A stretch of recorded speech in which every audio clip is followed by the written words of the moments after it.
The Physics of Professor X. Who is Charles Xavier?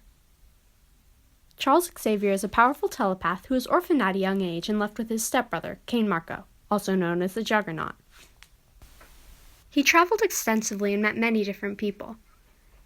He had a son, David Haller, also known as Legion, with Israeli diplomat Gabriel Haller. He started a school for young mutants, as well as the crime-fighting group, the X-Men.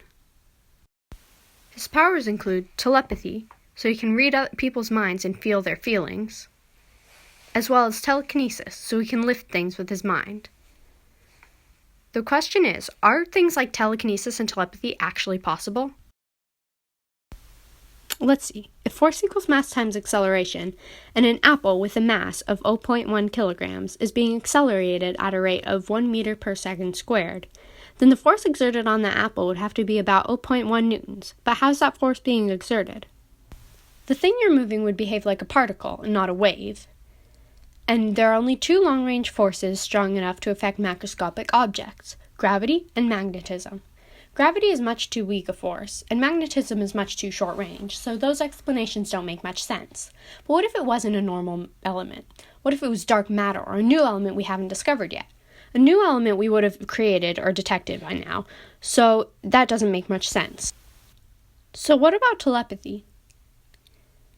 Since Xavier feels others' feelings, this could be explained by mirror touch synesthesia, a condition that heightens empathy and causes people to feel others' stimuli. Another potential explanation is quantum entanglement.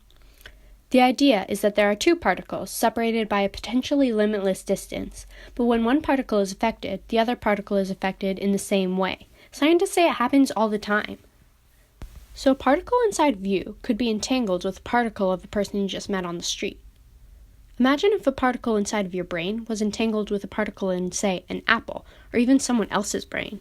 Then maybe you could lift that apple with your mind, or even read someone's mind. But how did the professor even get his powers? He's a mutant, specifically with the X gene, a gene known to be passed on through the father.